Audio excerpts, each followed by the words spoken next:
सत्साहेब साहेब गुरु तेरा ही आसरा। प्यारे ज्ञानी पुरुषों, 9वां कारण होता है, गरीब आदमी जो भी वस्तु देखता है, गाड़ी देखता है, ये गाड़ी मेरे पास होनी चाहिए। कोई मोटरसाइकिल देखता है, ये मेरे पास होना चाहिए। बड़ा फ़ोन देखता है तो मेरे पास इससे बड़ा फ़ोन होना चाहिए। ऐसे करते करते वो अपने बजट से ज़्यादा कोई न कोई चीज़ खरीदे रखता है।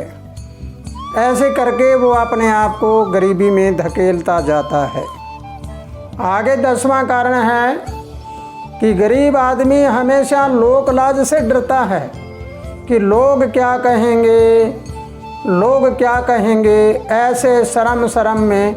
लेकिन है वो अनावश्यक, निरर्थक, उसका कोई मतलब नहीं होता, लेकिन बिना मतलब का अपने अंदर नकारात्मक ऊर्जा भरे रखता है जो उसको कभी आगे नहीं बढ़ने देती।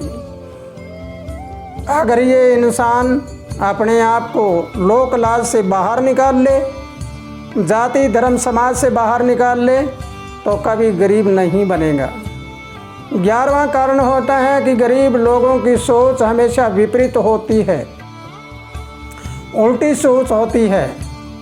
आप दूसरे की कोई वस्तु देख ली, ये मेरे पास होनी चाहिए, उसका ऐसा होना चाहिए, यानी दूसरे के ऊपर ऐसा कहे इसके पास नहीं होना चाहिए कुछ, इसका काम अच्छा नहीं चलना चाहिए, इसका ये नहीं होना चाहिए। बस ऐसे कभी नहीं कहता कि सब फलते फूलते रहो, सब आगे बढ़ते रहो, ऐसा वो कभी नहीं कहता। ये सोच हम दूसरे का बुरा सोचते हैं तो बुरा हमारा अपने आपका होता है। इसलिए कर भला हो भला और अंत भले का भला, लेकिन कर बुरा हो बुरा, अंत बुरे का बुरा। अगर ये फार्मूला अपना ले तो गरीबी से छुटकारा मिल सकता है। 12वां कारण होता है कि गरीब आदमी हमेशा मनमानी करता रहता है। वो अपनी मनमानी चलाता है। जहाँ भी कोई उनको कोई रास्ता अपनाने के लिए कह दे कि इस रास्ते पे जाना है आपको, तो वो उस रास्ते पे ना जाके अपना दूसरा रास्ता तय करना शुरू कर देता है और वो गरीबी को बुला लेता है, गरीबी को अपने आप अंदर बुला लेता है। अगर गरीबी से छुटकारा पाना है तो मनमानी छोड़कर प्राकृतिक नियम के ऊपर चलिए, फिर गरीबी आपके घर से गायब हो जाएगी। 13वां कारण होता है कि गरीब आदमी आराम परस्त होता है, आराम बहुत फरमाता है।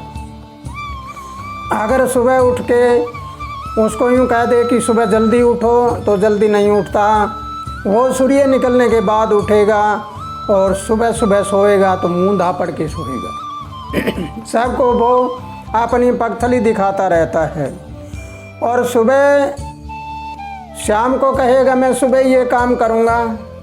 बच्चे को कह दे कि आप स्कूल का काम कर लीजिए तो वो काम करेगा थोड़ा और कहेगा मैं कल स्कूल जाऊँगा। स्कूल का समय होने के बाद फिर कहेगा आज नहीं, काम का कह दिया आज नहीं कल करूँगा।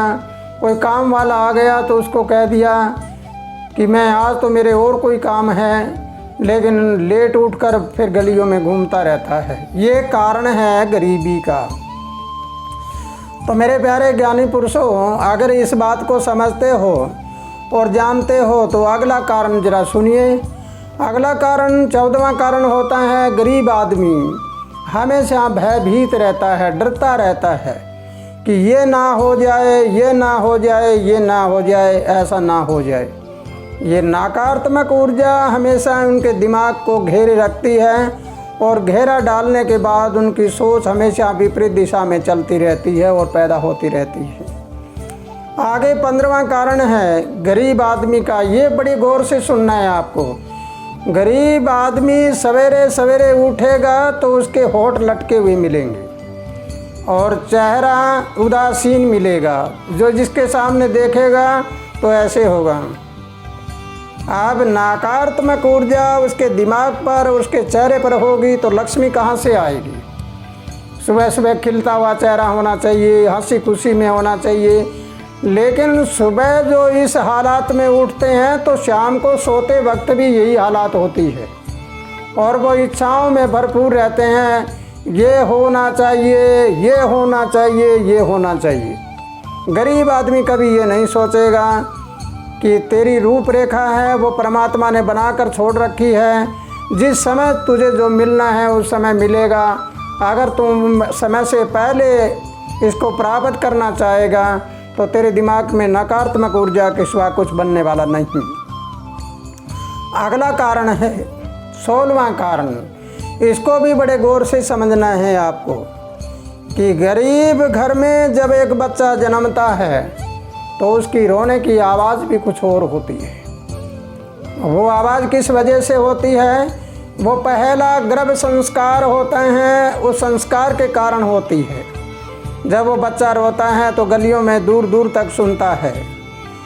अगर इस बात को कोई समझ ले तो पहले अपने गर्भ संस्कार को पूरी तरह से बदल ले, उनके ऊपर प्राकृतिक नियम के अनुसार चल ले, तो फिर हमें पता लगेगा कि गरीबी से हम छुटकारा पाने के लिए जा रही हैं। हम आने वाली पीढ़ियों को बदल सकते हैं। और अमीर का बच्चा है वो कैसे रोता है, उस बच्चे का पता नहीं लगता कि ये कैसे रोया है। यानी रोने और रोने में अंतर है।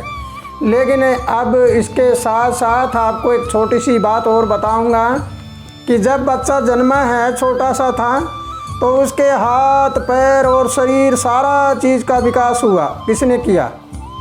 ये परमात्मा ने किया, ये हमारी प्रकृति ने किया। और प्रकृति ने उसके कौन सा साधन देकर किया? कोई दूध से हुआ, कोई खाने से हुआ, कोई पीने से हुआ। किसी प्रकार खाने पीने की मशीनरियों के द्वारा उसका खून बनता गया और विकास होता गया। लेकिन जब हम देखते हैं हमारे दिमाग को, दिमाग का वजन लगभग 1.25 किलो वजन होता है, पानी में तैरता रहता है।